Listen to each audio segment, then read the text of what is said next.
All right, man, in work, in life, first appearances are everything. The way you show up, the way you present yourself is the image people are gonna have in their mind every time they think about you or they see you. So if you pull up to work and your t-shirt has holes in it, your jeans got holes in them, your shoes are dirty, your hair's not done, your teeth, you didn't brush your teeth that morning, they're gonna judge you. They're gonna think of you about a certain way, that this guy's dirty, this guy's, even if they know nothing about you, just off the way you look, they're like, okay, this guy doesn't seem clean, he doesn't seem reliable, he doesn't seem like he takes care of himself. So if this person doesn't care about the way he looks or the way he puts himself out into the world, how do I expect him to care about working for me or doing the job that I want him to do? So it doesn't matter whether it's work, whether it's life, first appearances are everything. So in this video, I'm gonna tell you the do's and the don'ts of job site dress code. Let's go. All right, man. So day one of your apprenticeship, these are all the basic necessities you need to not get chewed out, to not completely embarrass yourself, and to not make yourself look like a complete scrub, So we're gonna start from the feet to the top. So the first thing you need, it doesn't matter if it's your first day, your second day, your next week, but the first impression is always the shoes you're wearing, your boots, your steel toes. I've heard a lot of stories of guys pulling up to the job site in Crocs. They got their boots in their hand. They're not wearing their proper PPE, or they got regular cowboy boots or regular shoes, no steel toe, no like composite toe or anything, like no protection, just unprepared to work that day. I've had maybe 4 foremen that I've worked for so far, and the first thing they always look at is your boots. They always check your boots, see what you're wearing, and they always ask you, are those steel toe? And then, there's some guys that lie to say no, or there's some guys that lie and say, yeah, they're steel toe, but they'll go around and they'll check for this little thing right here. So I got some Ariats right here, but there it says Ariat steel toe. So never show up to the job site without these boots, without these shoes. It doesn't matter if it's cowboy boots. It doesn't matter if it's like, your Red Wings with the laces, your low cut shoes. And sometimes they have sneakers with steel toes on them. Those are fine too. But never show up to the job, never show up to work without steel toe boots. They will send you home. If you pull up to like in any other footwear that isn't a steel toe, safety toe, composite toe, they're sending your ass home. So make sure you got the proper boots for this. I really like cowboy boots. I used to have like those Red Wings, the Irish setters with the laces on them. And I don't know, I would tie them as tight as I could, but every like 10, 20 minutes, like they get untied. That to, spend more time tying them. Or a lot during my apprenticeship, I've been doing a lot of underground work. So every time I'm in the trenches, I'm in the dirt, the sand always gets between the boot right here, and then it's always in my sock, and it feels like I'm stepping on rocks all day. But honestly, like if you're doing a lot of underground, if you're doing a lot of stuff that requires you to be like more than ankle deep in anything you're doing, honestly, cowboy boots, just like the way they look, the way like your jeans, your pants sit on them, these are fire. They're also like so comfy. Like when you put on like your first pair, it's gonna feel like a little loose, like your shoes gonna be flopping around. But I don't know what happens with like the heat, the leather, and like the material of the boot just like kind of like shrinks to your foot size, and it starts hugging it like super nice. So it's not overly tight, but it's not overly loose. But these are just like a comfy experience all around. Also, the one thing I hated the most when I would wear like my non-cowboy boots is when I would wear jeans, like my pants would get stuck up on the heel right here, so you can see like the whole back of my boot right there. Like I don't know, I just always hated the way that felt, the way that looked. But with these, like my jeans just like go over and they just stack on like right next to it. Like it's solid. I love it. So these are Ariats, these are cowboy boots. People say these are super expensive. Like these probably retail for like 180, like 220 around there. But I picked these up from Facebook for like 80 bucks brand new. So I got a pretty good steal on these. All right, next thing we want to worry about is your pants. Bro, please do me a favor and never show up to work in skinny jeans. Ever, please. It doesn't matter. I don't care if you wear like the baggiest jeans ever. I don't care that your jeans are like a little high water, though, like they got some rise to them, but just please don't go to work in skinny jeans. There's so many guys that will wear these cowboy boots with like the skinniest legs you've ever seen. They just look like little like chopsticks walking around their tool belt. They look like all like, I don't want to say anything too crazy, but they just look a little, nothing wrong, but it's just not a good look. Just don't wear skinny jeans. Please don't do that. The pants that you do want to wear on the job site are either regular blue jeans. I recommend Wranglers, because if you're going to work, you're going to go to work to mess up these jeans. So I get all my Wranglers from Amazon. I mean, I'm like 6 feet, 6 inches tall. I have like a 38 leg length. Like I'm a big guy. Always wear loose fit, relaxed fit, or bootcut jeans. The looser your pants are, like not like extremely baggy, but if they're loose and relaxed, it'll give you more mobility, because you're gonna be kneeling down a lot. You're gonna be on your knees a lot. You're gonna be crouching down, climbing up stuff. You're gonna do a lot of physical work, because that's what the job is. So you want to be comfortable and you want to be able to move without causing a lot of chafing. So that's where loose fit, relaxed fit jeans come in. But if you want to wear other stuff on the job site that's not jeans, honestly, the Dickies carpenter pants, you can also find them on Amazon. Those are solid. They got the little side pockets you can just put your linemen's in. They got like a strong like tape measure pocket. You can just like clip it on right there. So honestly, Wrangler jeans, good way to go. Dickies carpenter pants, really good way to go. I don't really like the regular work pants. They just seem like, I don't know, they just seem like they rip easy. Or just regular Dickies pants, like I'm just, nah, it's not for me. The Carhartt double knee front pants, those are pretty dope too. But yeah, any of those jeans and those realms, Wrangler, Dickies, Carhartt, you can't go wrong. Next thing, upperwear. I'll talk your jackets, your shirts, your t-shirts. All right, it doesn't matter if it's cold outside. It doesn't matter if it's hot outside. You always want to wear a long sleeve t-shirt, long sleeve jacket, or a long sleeve button up. Anytime I made the great mistake last year of going to work in a t-shirt for that whole week, and I was working outside. I was doing straight underground electrical work all day. It was out in the desert. It was like 105 degrees outside, and then I just got the sun beaming down me, like no lotion, no sunscreen, and I'm brown right here, so this part of my body is like kind of like light, but my whole arm is just a different shade of brown still.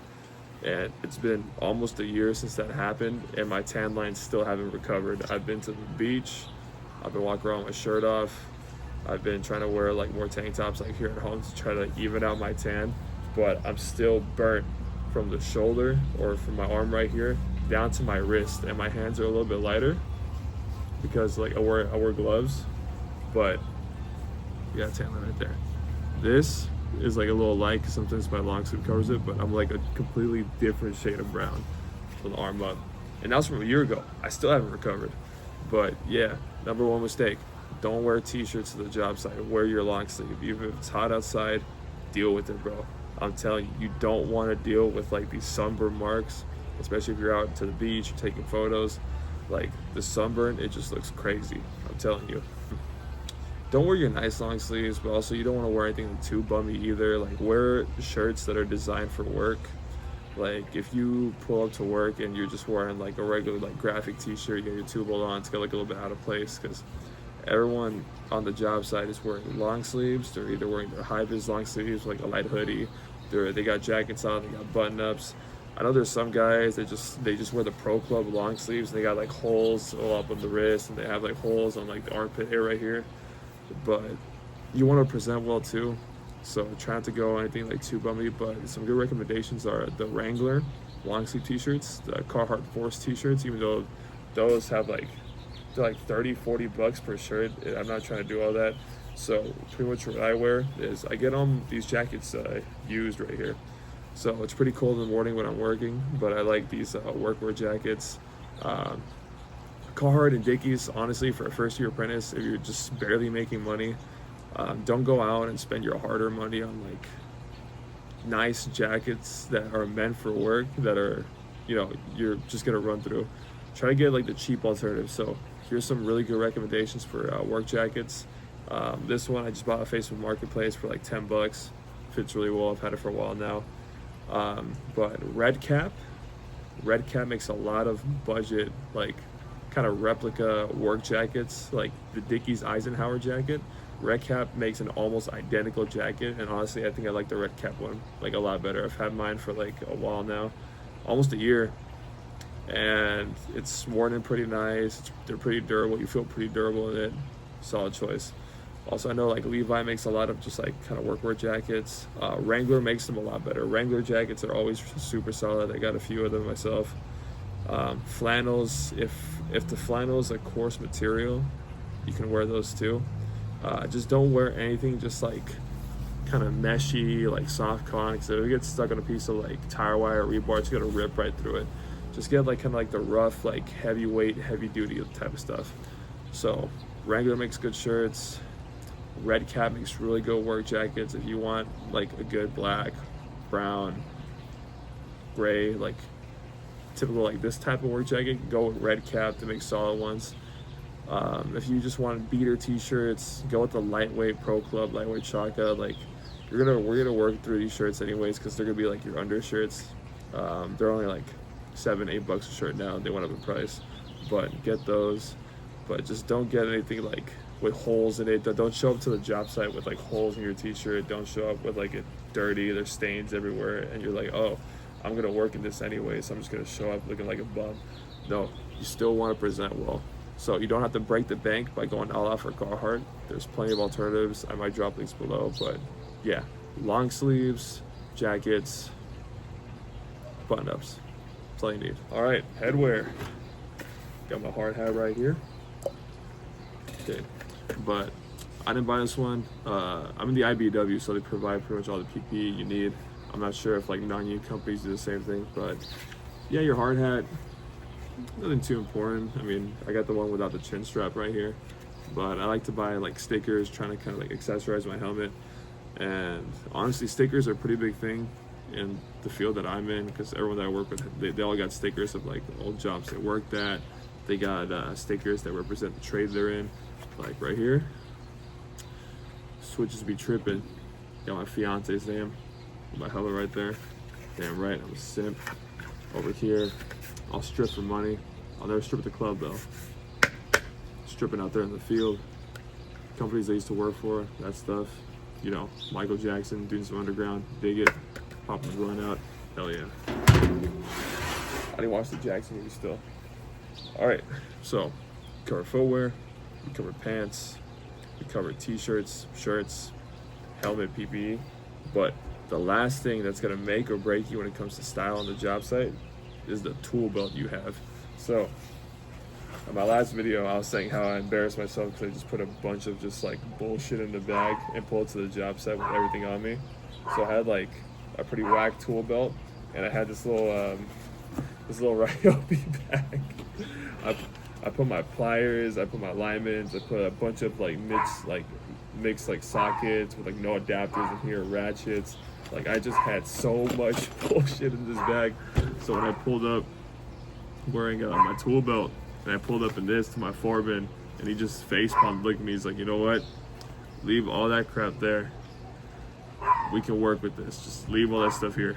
But if you want to look ridiculous, pull up in a good old Ryobi pouch. But yeah, so when I first started, I pulled in that bag. I looked like a complete rookie. I didn't know what I was doing, which was true because I've never worked construction day in my life. And just playing with that bag, just told everyone like, okay, this guy is as green as they come. So if you want to avoid that, there's a few alternatives here.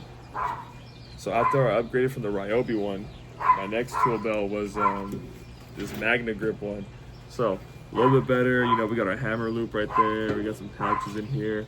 I would have my alignments, my tape measure all in one place. So, you know, now we're looking a little bit better, but I still look a little green in this bag because, you know, this really isn't a bag for electricians. I mean, it works, but it's more of like a carpenter's bag or like a framer's bag or like, you know, it's not really tailored for, you know, trade we're in. So I looked a little bit better in this, had, you know, my tiny bag on my side, had all my tools.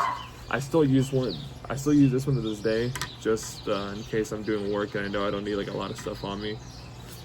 So I'll just put like some basic hand tools, my tape measure, like my markers. So if the day's slow and the day's super light, I'll just, this will be my main loadout, this bag. So Magna Grip, Home Depot, they're pretty cheap. This is like 20-30 bucks right here. Not bad, not bad. This leather bag, these Occidental leather bags, this is like Versace, like on the job. So like if you want to pull up in designer, pull up in an Occidental tool bag right here.